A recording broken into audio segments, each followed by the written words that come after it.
దంత పరిఘట్టిత దంత ఖురాగ్రశల్యమై. ఊహ కలంగి అంటే బతుకు తెరువులో పడి మహామోహమనే పెద్ద తీగతో కట్టబడి విడిపించుకోలేక దిక్కు తోచక సందేహానికి గురి అయిన జీవుని విధంగా ఏనుగుంది అని చెప్తున్నాడు. ఏనుగు మొసలి చేత పట్టుబడింది అనే మాటని ఇంత వివరణ ఎందుకు ఇవ్వవలసి వచ్చింది అని అంటే ఏనుగు పడ్డ బాధ జీవుడు పడే బాధే. ఎంత వివరణ ఇచ్చాడో చూడండి. ఊహ కలంగి అనేక ఆలోచనలు, అనేక ఊహలు, అనేక మోహాలు, అనేక అల్లికలు చేసుకుంటూ జీవనపు టోలమునంబడి ఈ జీవితం బతుకు తెరువు అనేటటువంటి దాంట్లో పడి మహామోహలతా నిబద్ధ పదమును విడిపించుకొనంగలేక మహామోహంలో పడిపోతాడు. అన్ని అటాచ్మెంట్సే. దాన్ని విడిపించుకోలేక సందేహము పొందు దేహిక్రియ. అసలు ఎంత మంచి మాటలో చూడండి. ఈ దేహం ఉంది కనుక మనకు సందేహం వచ్చింది. సందేహము పొందు దేహిక్రియ. జీవుడు ఎలా సందేహం పడుతుంటాడో ఇది చేయాలా చేయకూడదా అనేటటువంటిది. అలాగా ఇప్పుడు ఏమైపోయింది, ఈ ఏనుగు మొసలి బారిన పడింది అనేటటువంటిది మాట మాట్లాడే 3 లైన్లు కూడా మన జీవులకు ఉపయోగించేటటువంటిది.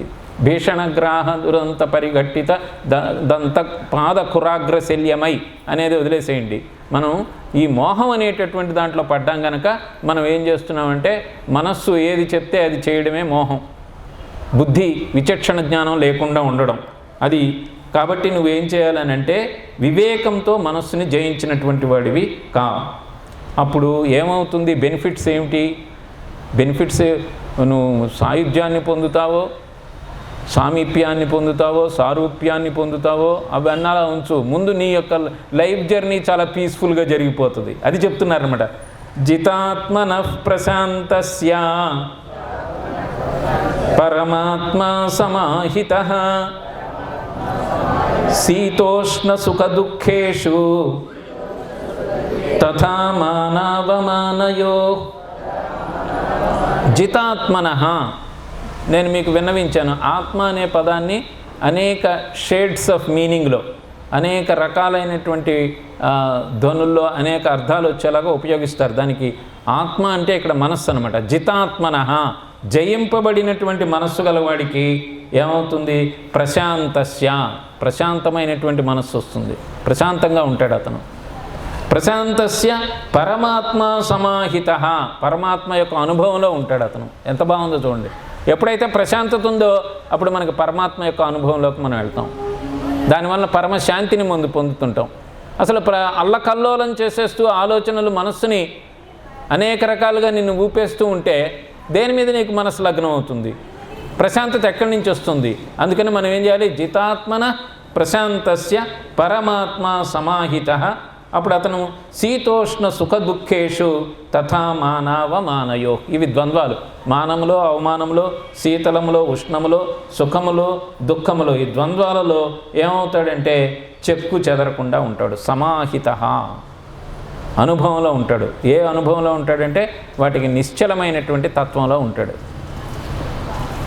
నిశ్చల తత్వం, నిశ్చలంగా ఉండాలి. చూడండి, ఒక తటాకం దగ్గరికి వెళ్ళామనుకోండి, నిశ్చలంగా నీరు ఉంటే దాంట్లోకి పైన ఉండేటటువంటి చంద్రుడి యొక్క బింబం పూర్తిగా మనకు కనబడుతుంది. మన మనస్సు కూడా నిశ్చలంగా పెట్టుకున్నట్టయితే పరమాత్మ యొక్క బింబం కూడా ప్రతిఫలిస్తుంది. దాన్ని మనం చూడగలం. అందుకే ఎప్పుడు కూడా మనం నిశ్చలంగా మనసుని పెట్టుకోవడానికి సాధన చేయాలి. ఆ సాధన చేసినటువంటి వాడు పరమశాంతి అతనికి వస్తుంది అనేటటువంటిది ఇక్కడ చెప్తున్నారు. జ్ఞాన విజ్ఞాన తృప్తాత్మా కూటస్థో విజితేంద్రియ యుక్త ఇత్యుచ్యతే యోగి సమలోష్టాస్మ్యకాంచనః.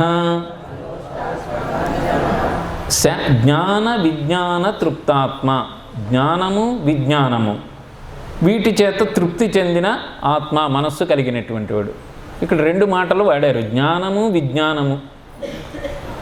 జ్ఞానం అంటే ఏంటంటే నాలెడ్జ్, విజ్ఞానము అంటే విజ్డమ్. నాలెడ్జ్ అంటే ఏంటంటే ఊరికే తెలుసుకోవడం. మనకి ఈ రోజున నాలెడ్జ్ ఏంటంటే ఇన్ఫర్మేషన్ ఈజ్ నాలెడ్జ్ అని అనుకుంటున్నాం. It's not, information is not knowledge. అన్నీ తెలుసు.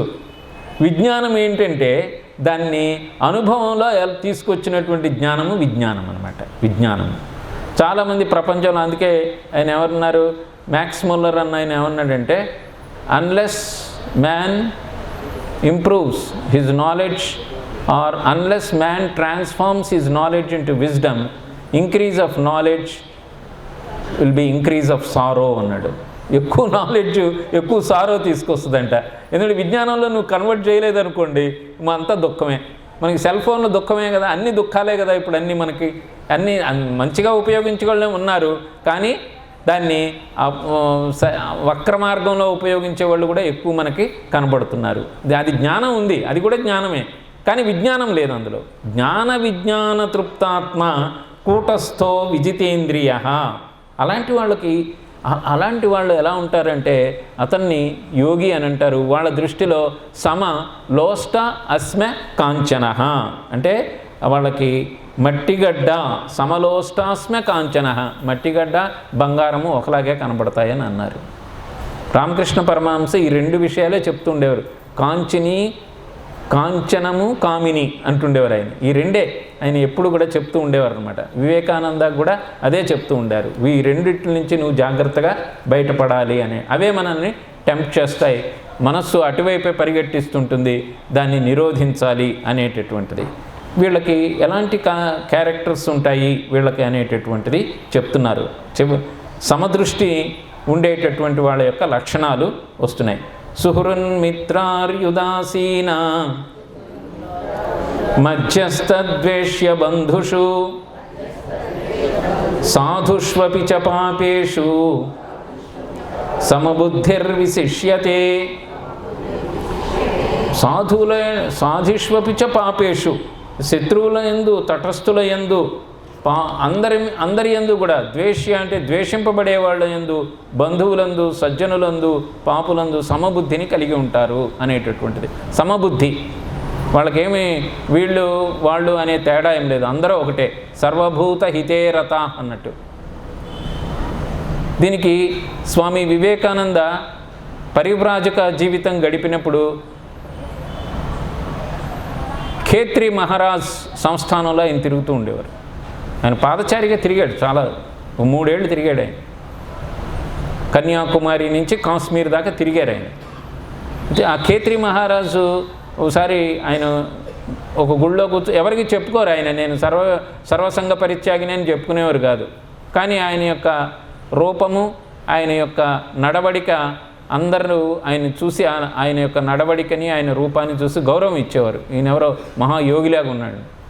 ఒక గుళ్ళో కూర్చున్నప్పుడు ఆయన ఒక భజన చెప్పడం, కొంతమందితో మాట్లాడడం చూస్తే ఖేత్రి మహారాజు గారు కూడా అక్కడికి వచ్చి ఆయన్ని చూసి ఆశ్చర్యపడ్డాడు. ఇంత చిన్న వయస్సులో ఇంత వేదాంతాన్ని ఇంత సమగ్రంగా దీన్ని అభ్యసించగలిగాడు అని చెప్పి ఆయన ఆస్థానానికి, రాజుగారు కదా, ఆయన తీసుకువెళ్ళి పిలిచి ఆయన దగ్గర నుంచి వింటూ ఉండేవారు. ఆయన విగ్రహారాధనకి ఇష్టపడేవాడు కాదు. ఆయన విగ్రహారాధన ఇష్టం లేదు. ఇది బ్రహ్మ సమాజం అది వస్తోంది. ఆ సమయంలో బ్రహ్మ సమాజం చాలా వ్యాప్తిలో ఉంది. అంటే వివేకానంద ఆయనకి ఏం చెప్పారనంటే, ఆయన కోర్టులో ఉన్నప్పుడు వాళ్ళ తాతల నుంచి వచ్చినటువంటి చిత్తరువులన్నీ ఆ కోర్టులో పెయింటర్స్ చేత చేసి పెడతారు కదా, ఒకటి తీసుకోమన్నారు. ఒక చిత్తరువు తీసుకొని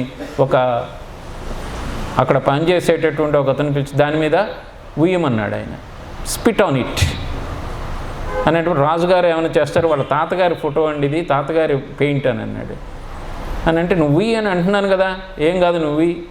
ఎందుకనంటే ఆయన విగ్రహానికి పూజలే చేస్తే భగవంతుడికి అందుదా అని అడుగుతున్నాడు కదా. ఇప్పుడు ఆయన పెయింట్ మీద ఊస్తే వాళ్ళ తాతగారికి ఏమైనా వెళ్ళి పడుతుందా అక్కడ, నువ్వు అన్నాడు.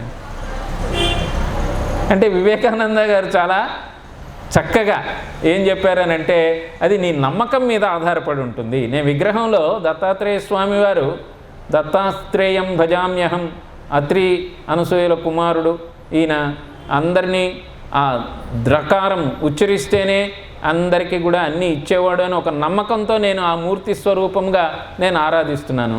నా నమ్మకాన్ని నువ్వు కాదనడానికి ఎవరి నమ్మకాలు వాళ్ళవే. ఎవరి నమ్మకాలు, ఒక ఆయన కృష్ణుణ్ణి, ఒక ఆయన రాముణ్ణి, అందరినీ ధ్యానిస్తూ ఉంటారు. అలాగే విగ్రహారాధన పనికిరాదు అని ఈ మాట చెప్పేటప్పటికి ఆయన కనువిప్పు కలిగింది ఖేత్రి మహారాజ్ గారికి. యాక్చువల్గా ఆయన చికాగో జర్నీకి వెళ్ళడానికి ఖేత్రి మహారాజు కూడా ఆయన ఆయన స్టీమర్లో వెళ్ళడానికి టికెట్ కొంత డబ్బులు ఇచ్చాడు ఆయన తర్వాత. అయితే 2-3 రోజులు మా దగ్గరే ఉండి మీరు విడిదిగా మాకు కొన్ని విషయాలు చెప్పండి వేదాంతపరమైన అంటే చెప్తూ ఉంటే ఆయన శిష్యుడిగా మారిపోయాడు వివేకానంద. అయితే ఒక రోజున ఏమైందనంటే వాళ్ళ ఆస్థాన నర్తకి నృత్యం చేసేటటువంటి ప్రదర్శన ఉంది. దానికి వివేకానంద గారిని కూడా ఇన్వైట్ చేస్తాడు ఆయన. వివేకానంద గారిని ఇన్వైట్ చేస్తే వివేకానందాన్ని నేను సర్వసంగ పరిత్యాగిని, ఆమె ఎవరో నాచ్ గర్ల్, ఏదో డ్యాన్స్ చేసేటటువంటి నేను చూడడం ఏమిటి, నేను రానన్నాడు.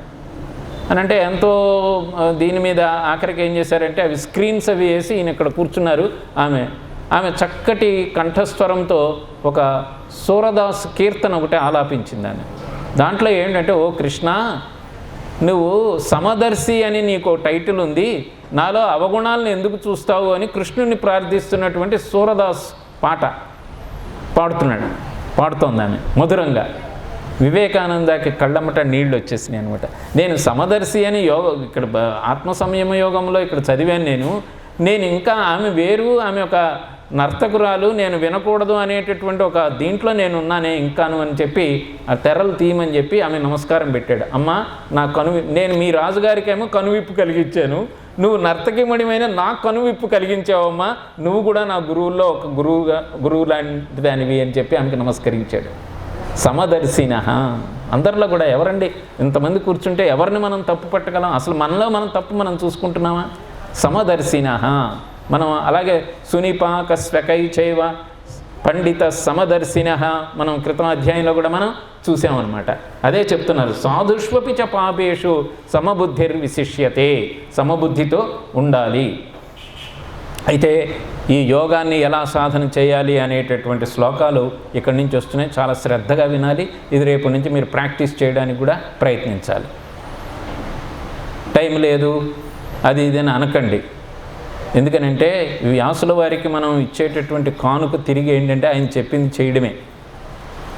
కొద్ది సమయమైనా స్వల్పమప్యస్య ధర్మస్య త్రాయతే మహతో భయాత్ అని చెప్పారు మనకి సాంఖ్యయోగంలో. కొద్దిగైనా మనం చేస్తూ ఉంటే అభ్యాస యోగేన తతో మాం ఇచ్చాప్తుం ధనంజయ. నాకు ఎప్పుడు నువ్వు ఇష్టడివో తెలుసా? అభ్యాసం చేస్తూ ఉండు, ప్రాక్టీస్ చేస్తూ ఉండు. Practice make it a man a perfect. Practice చేయాలి, నువ్వు అది చేయాలి అనేటటువంటిది ఇప్పుడు 10వ శ్లోకం నుంచి వస్తుంది. ధ్యాన పద్ధతి ఇక్కడి నుంచి మొదలు పెడుతున్నారు. దాని టైటిల్ లేదు, ఇక్కడి నుంచి ధ్యాన పద్ధతి అనమాట. యోగి యుంజీత సతతం ఆత్మానం రహసి స్థితః ఏకాకీయత చిత్తాత్మా నిరాశీర పరిగ్రహః. యోగి యుంజీత సతతం ఆత్మానం రహసి స్థితః. యుంజీత అంటే లయమనర్చటం, సతతం ఎప్పుడు కూడా, ఆత్మానం రహసి స్థితః రహస్యమైనటువంటి ప్రదేశంలో స్థిరంగా కూర్చొని దీన్ని మనసుని లయమనర్చడం అనేటటువంటిది ప్రాక్టీస్ చేయాలని అంటున్నారు. మనస్సు ఏమవుతుంది, ఇలా కూర్చోగానే అటో ఇటో పరిగెడుతుంది. పిల్లి లాంటిది మనస్సు. ఎలా గడిపోదామా దొంగలాగా చూస్తూ ఉంటుంది. ఆ మనస్సుని నువ్వు ఏం చేయాలి అని అంటే, యోగి అయినటువంటి వాడు రహస్య స్థిత అంటే ఏకాంత ప్రదేశంలో కూర్చోమని, రహస్యంగా. మనం చేసేటటువంటి యోగ సాధన ఎవరికి తెలియకూడదు.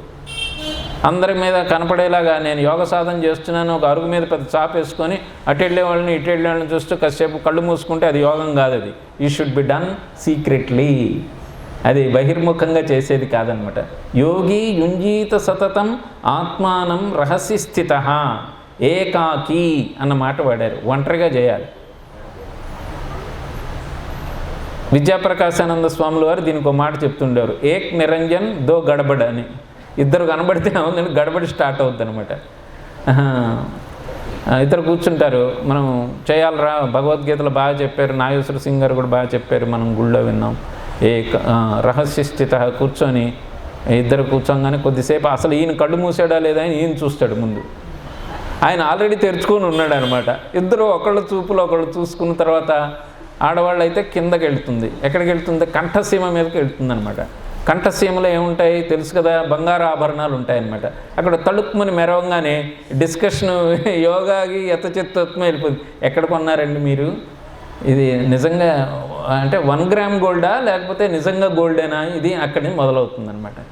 ఇంక వీళ్ళైతే మనకి రకరకాలుగా ఉంటారు, వీళ్ళ ప్రవర్తన వేరే ఉంటుందన్నమాట. ఏంటి అలా వీక్గా ఉన్నారేంటి, నిన్నేమైనా కొద్దిగా బాలేదా అని మొదలు పెడతాడు. ఇంకా ఆయన మొత్తం అందుకే ఏం చేయాలంటే యోగాన్ని సాధన చేసేవాళ్ళు ఒంటరిగా నీ అంతటా నీ లోటుపాట్లు నీకు తెలుసు కదా, నీ మనసు ఎలాంటిదో నీకు తెలుసు కదా, నువ్వు ఆ మనసుని సంయమనం చేయాలి. యోగి యుంజీత సతతం ఆత్మానం సతతం. ఎప్పుడు చేయాలి? ఇవాళ ఒకరోజు చేసి మళ్ళీ భోగికి నేను చేస్తాను సార్, మళ్ళీ మకర సంక్రమణానికి నేను మళ్ళీ భగవద్గీత నేను తీసి మీరు టిక్కు పెట్టిన శ్లోకం నేను చదువుతాను సార్ అంటే ఇక అదంతే, నా అవసాదయేత్ కాదు, అది అవసాదయేత్ అయిపోతుంది.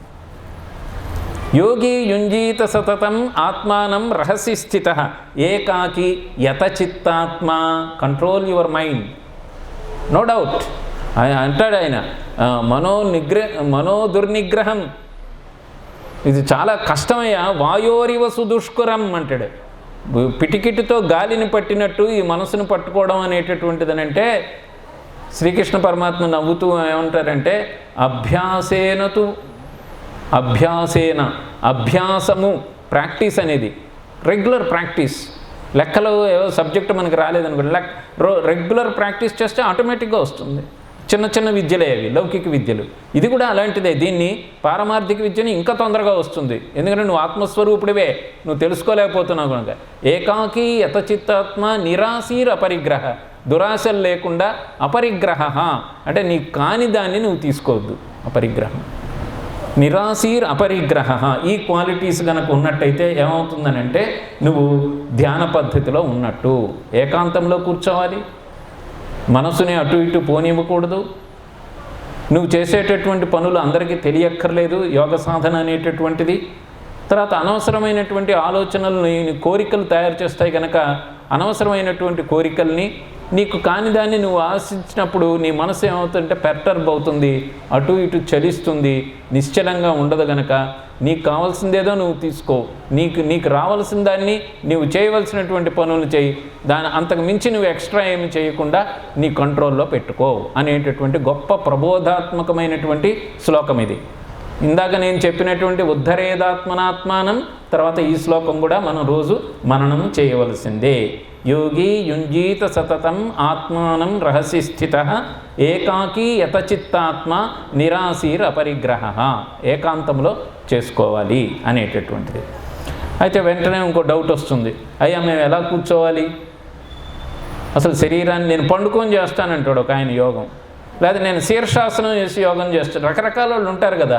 వ్యాసులు వారు ఇలా వచ్చేవాళ్ళందరినీ దృష్టిలో పెట్టుకొని 11-12 శ్లోకాల్లో ఎలాగ యోగం ఎలా కూర్చోవాలి అనేది కూడా ఇక్కడ చెప్తున్నారు.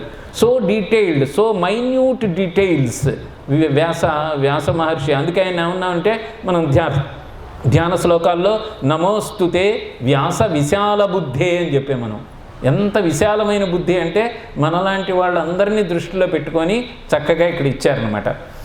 శుచౌ దేశే ప్రతిష్టాప్య స్థిరమాసనమాత్మనః నాత్యుచ్ఛ్రితం నాతి నీచం చేలాజినకుశోత్తరం. శుచౌ దేశే ప్రతిష్టాప్య, పరిశుభ్రమైన స్థలములు చూసుకొని కూర్చోవాలి. అక్కడ పరిశుభ్రమైన స్థలం, చీమలు తిరిగేయి, నీళ్లు పారేయి, అలాంటి చోట కూర్చున్నాం అనుకోండి. కాసేపు యోగంలో అని కూర్చుంటాడు ధ్యానం అని, నీళ్లు తగలగానే లేచిపోతాడు, నీళ్లు తగిలినీరా అని. ఇంక యోగం లేదు, బంద్. ఇంకా అది మళ్ళీ ఏడాదికి వస్తుంది మళ్ళీ యోగంలో కూర్చునేది. సో ముందు కూర్చునేటప్పుడే క్లీన్ ప్లేస్. శుచౌ దేశే ప్రతిష్టాప్య, శుచి అయినటువంటి ప్రదేశంలో స్థిరముగా కూర్చోవాలి. నాత్యుచితం నాతి నీచం, మరీ ఎత్తైన ప్లేస్లో కూర్చోకూడదు, మరీ పల్లపు ప్రదేశంలో కూర్చోకూడదు. ఎంత బాగా చెప్తున్నారు చూడండి. ఎత్తైన ప్రదేశం, నేను అందరికీ బాగా చీమలు అవి వస్తాయని చెప్పి మొక్కళ్ళ పీట వేసుకొని కూర్చున్నాను అనుకోండి, ఆ యోగంలో కూర్చున్నప్పుడు ఒకసారి నిద్ర కూడా వస్తుంది. పడ్డాడు అనుకోండి, కాలు ఫ్రాక్చర్ అవుతుంది. యోగం పోయగా కాలు ఫ్రాక్చర్ మిగిలింది ఆఖరికి. సో ఎక్కువ ప్లేస్లోనూ కూర్చోవద్దు, పల్లపు ప్రదేశంలోనూ కూర్చోవద్దు. నాత్యుచ్ఛ్రితం నాతి నీచం చేలాజిన కుశోత్తరం. చేల అజిన కుశ అంటే ఏమిటి? చేలము అంటే వస్త్రము, అజినము అంటే చర్మము, కుశ అంటే దర్భలు అనమాట. దర్భ మీద మనం ఏం చేయాలి, వరుసలో వేయాలి. దర్భ, చర్మము, దాని మీద వస్త్రం వేయాలి. ఇప్పుడు నేను ఇది ప్రాక్టీస్ చేయలేను సార్ అంటాడు ఒక ఆయన వచ్చి. ఎందుకంటే ఇప్పుడు నాకు ఈ చర్మం ఎక్కడ దొరుకుతుంది, జింక చర్మం. ఇప్పుడు అసలు జింకలే లేవు, ఫారెస్ట్లే లేవు కనుక ఈ భగవద్గీత నేను అక్కర్లేదు. అది లేకపోయినా నువ్వు చక్కటి ఇదిగో చక్కగా ఒక నూలు వస్త్రాన్ని చక్కగా థిక్గా ఉండేటటువంటిది 4 మడతలు వేసి చక్కగా మనం షోలాపూర్ దుప్పట్లు లాంటివి ఉంటాయి కదా గట్టిగా, అవి 4 ఫోల్డ్ చేసి చక్కగా కూర్చొని మంచి శుభ్రమైనటువంటి ప్రదేశంలో చేసుకోవచ్చు. అప్పుడు ఉండేటటువంటి కాలమాన పరిస్థితుల ప్రకారం అది చెప్పారు కాబట్టి ఇది మనం నిర్వహించుకోవచ్చు. అప్పుడు ఏం చేయాలి కూర్చున్న తర్వాత, అది కూడా చెప్తున్నారు 12వ శ్లోకం. తత్రైకాగ్రం మనః కృత్వా యత చిత్తేంద్రియ క్రియః ఉపవిశ్యాసనే యుంజ్యాత్ యోగం ఆత్మవిశుద్ధయే. తత్రైకాగ్రం మనఃకృత్వా. మనఃకృత్వా మనస్సుని ఏం చేయాలి, ఏకాగ్రంగా చేయాలి. మనసుని ఏకాగ్రం చేయాలి అని అంటే మనసుని అటు ఇటు పోకుండా చేయాలి. మనసుని అటు ఇటు పోకుండా చేయడానికి మన వాళ్ళు ఏం ప్రక్రియ పెట్టారంటే అదిగోండి దీపం పెడుతున్నారు.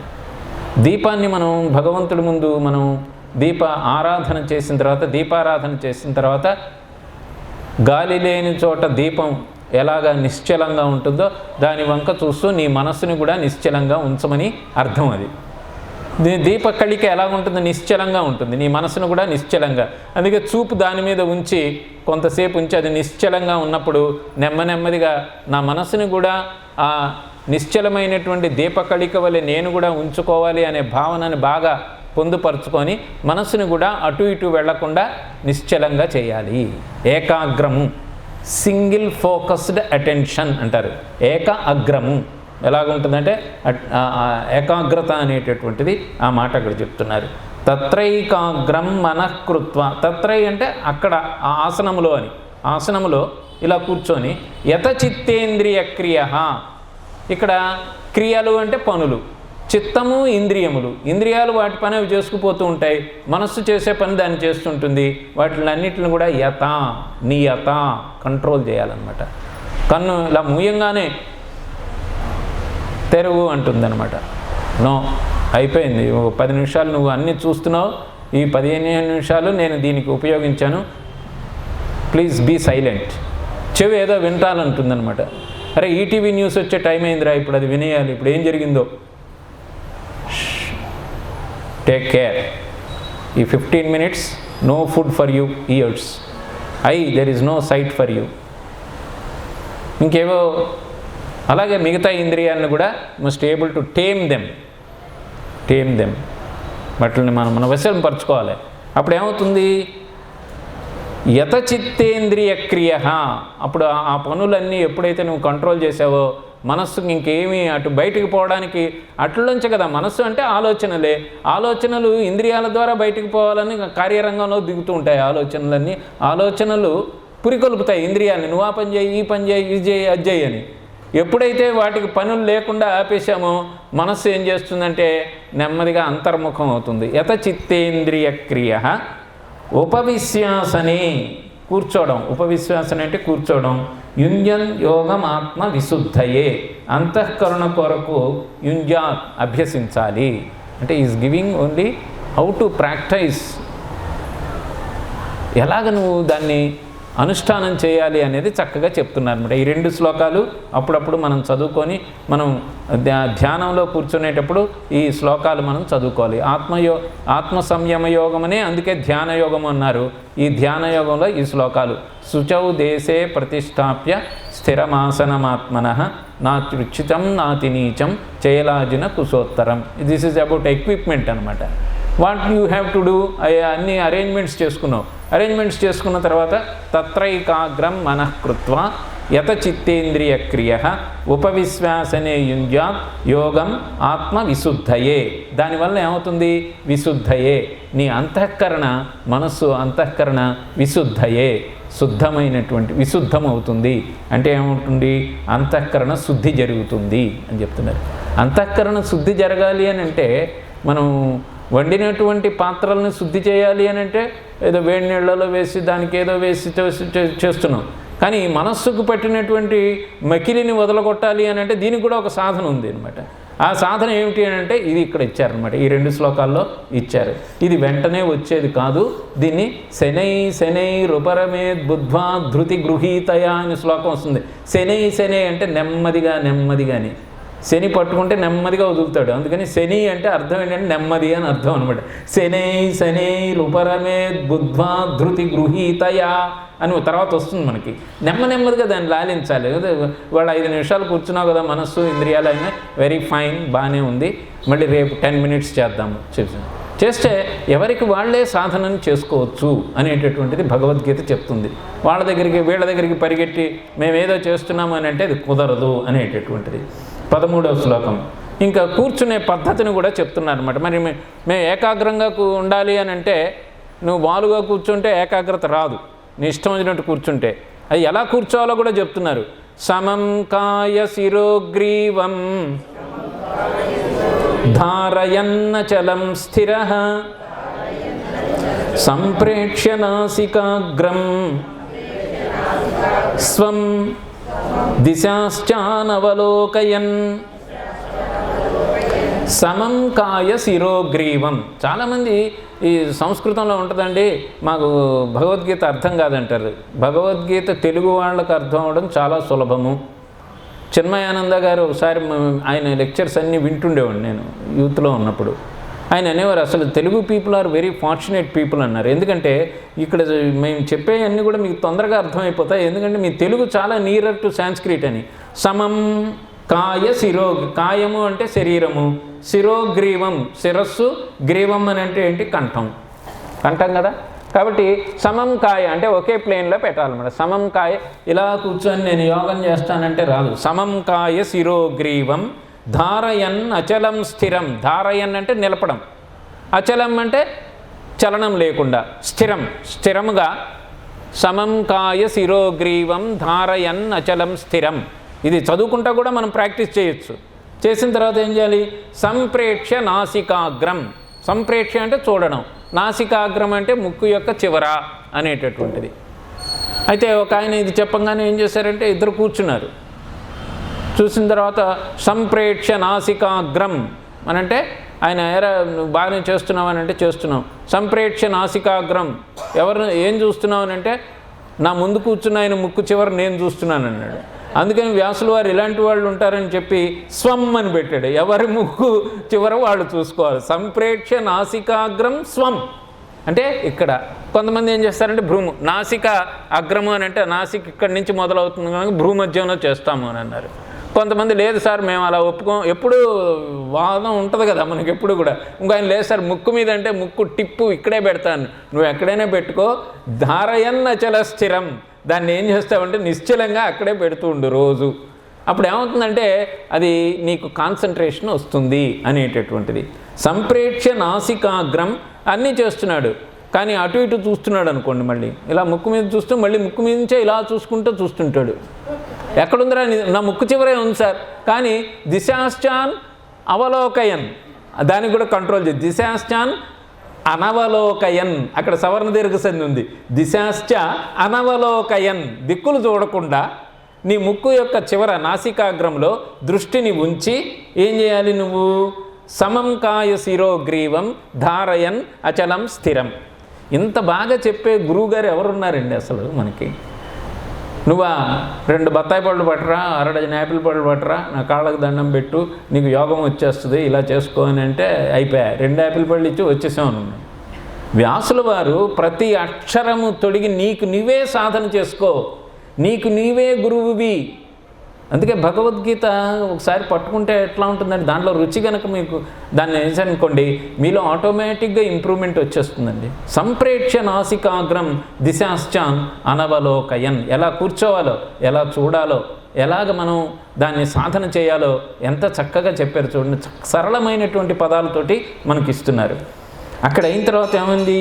ప్రశాంతాత్మా విగతభీహి బ్రహ్మచారి వ్రతే స్థితః మనస్సంయమ్య మచ్చిత్తో యుక్త ఆసీత మత్పరః. ఇక్కడ నువ్వు ఒక టెక్నిక్ ఇంకోటి ఫాలో కావాలి చెప్తున్నారు. మచ్చిత్తో యుక్త